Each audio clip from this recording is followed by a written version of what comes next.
அஜித்தை பொறுத்த வரைக்கும் எந்த ஆர்ப்பாட்டமும் இல்லாம நடிப்பை மட்டும் கொடுத்து ரசிகர்களை குஷில ஆழ்த்துவாரு. முயற்சி படத்துல மகள் திருமேனி கூட இணைந்திருக்காரு.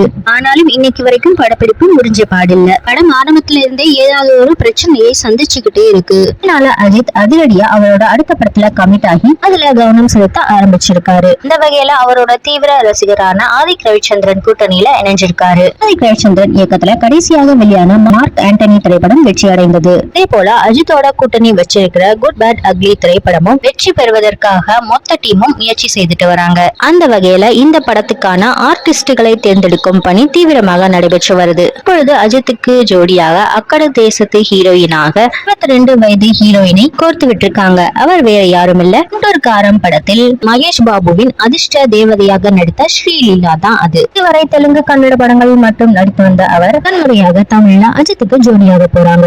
அஜித் சமீபத்துல நடிக்கிற படங்கள்ல ஓரளவுக்கு வயதில் இருக்கும் நடிகைகளை தான் ஹீரோயினாக தேர்ந்தெடுக்க சொல்வார். ஆனா குட் பேட் அக்லி படத்துல ஸ்ரீலீலாவை கமிட் செய்தது காரணம் என்னன்னா சிம்ரன் போல இடுப்பை வளைத்து நெறித்து ஆடுவதுதான். அதனால இவரை வச்ச அஜித்துக்கு கொக்கி போட்டிருக்காங்க. அஜித்தோட நடிக்க போறதுனால செம கொண்டாட்டத்துல இருக்காராம். அஜித்தின் எளிமை இவருக்கு மிகவும் பிடிக்குமாம். ஒவ்வொரு ஆர்டிஸ்டுகளையும் அடுத்தடுத்து தேர்ந்தெடுக்கும் முயற்சிகள்ல ஈடுபட்டிருக்காரு ஆதிக். அடுத்த வருட பொங்கலுக்கு இந்த படத்தை ரிலீஸ் பண்ண வேண்டும்ங்கிற நோக்கத்துல ஒவ்வொரு விஷயத்தையும் பார்த்து தயார் செய்துட்டு வராரு.